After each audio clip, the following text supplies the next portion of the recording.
Hi there and welcome to a cEDH card review for Calamity's Wake. And here's the answer, boom, done. There you go. I'm not gonna waste any more of your time, it's bad. Nah, I'm just kidding. We're gonna get a little bit deeper into the evaluation to understand if this is actually bad. Because you need to be a little bit responsible when you're presenting data and statistics. So I really like doing card reviews for this format. Is this card good? Is this card bad? And whenever there's a new card, I often do these, but I have to use my personal opinions on things. Now when this came, I didn't really like it, but a lot of people said, it's amazing! And now I was a little bit torn. So I didn't make a card review for this one. But I think that the better approach is to try to apply statistics and see how a card has been performing in tournaments to evaluate if the card is actually good or bad, rather than my opinions. And my opinion still matters, but yeah, here's the results. So we have currently a grand total of 27,962 tournament entries that have all achieved an average win rate of 21.67%. And out of those, we have 239 that are including or have included Calamity's Wake in them. And those have achieved an average win rate of 16.35, and that is a drop by minus 5.32%. So it's not looking good. The simple verdict here, the card is bad and should preferably not be played. But of course, there are more to this story than this, potentially. So I took a look at all the 239 commanders that have been including Calamity's Wake, and yeah, here's the number. So you have 24 cEDH Vedalet Captain decks that have included Calamity's Wake, you have 4 Tivit Cell of Secrets, you have 13 Shalar, you have 34 Heliod, you have 8 Pantlasa Sans Favored, you have 8 Vinota, 4 Surda, 6 Shurikai Genesis Engine. There are more. There's a lot more small, unheard of commanders that have also included Calamity's Wake as well.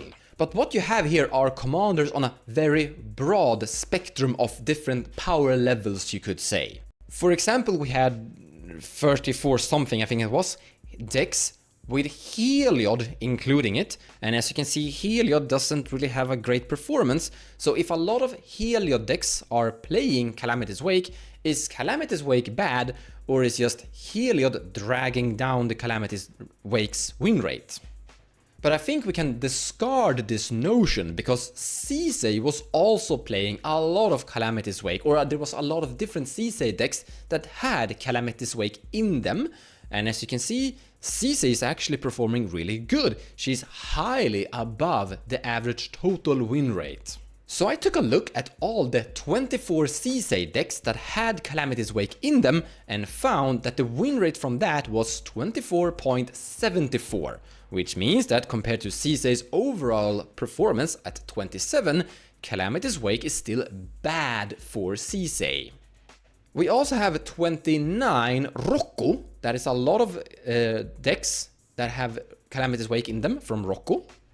And Rocco is also sitting on something of a pretty good win rate, 24.20. Not equally strong to cEDH, but still higher than the total average.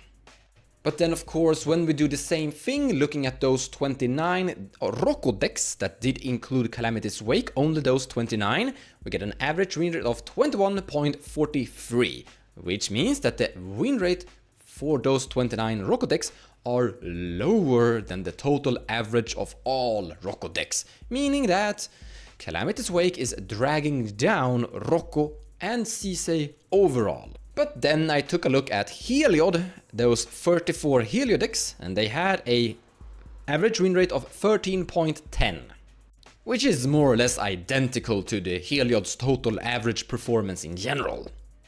Which means that Calamity's Wake basically has this outcome. It is not really recommended for Rocco and cEDH, they are doing fine without it, they are doing better without it, but in Mono White's case, it doesn't really have an impact. It's neither improving it or hurting it.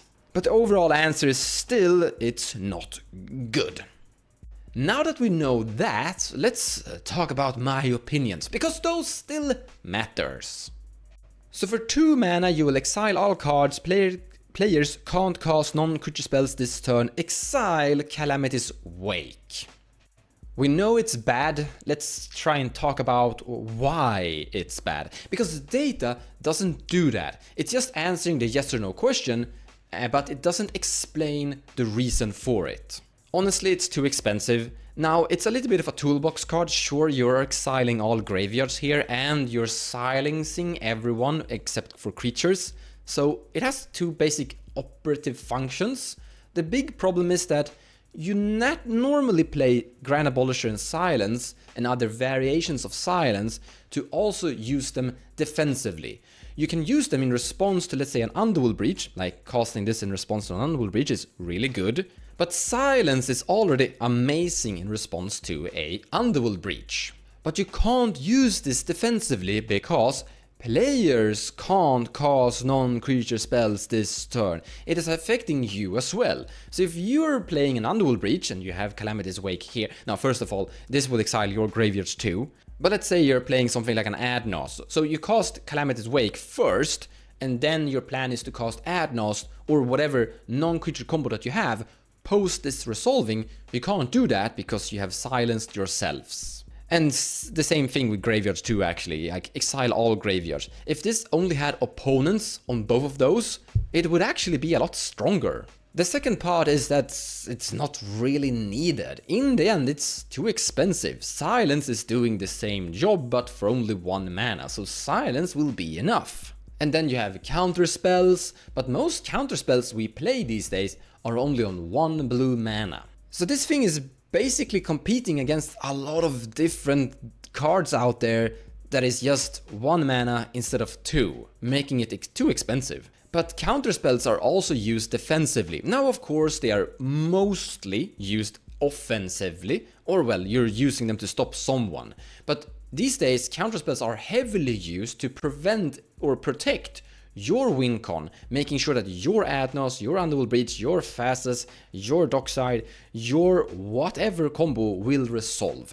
And this won't do that. Or well, if your entire combo is only creatures and doesn't care about your graveyard, then this thing will do that. But it is making it very limited. And by the way, Heliod's win percentage wasn't really affected by it, but that is because Heliod doesn't care if you're exiling his entire graveyard, and he's just winning by casting creatures anyway. But that is basically why this thing is bad. It should be 1 white mana, and both only affecting opponents. Then we're cooking. But I'm not against people actually putting it inside their deck list. If there's any deck out there that, once again, don't care about the graveyard and only win through creatures, then this is actually a okay card in the end. So it's not unplayable, it's just very limited. And Color Identity often brings you better options these days. Thank you so much for watching, and I hope you enjoyed the video.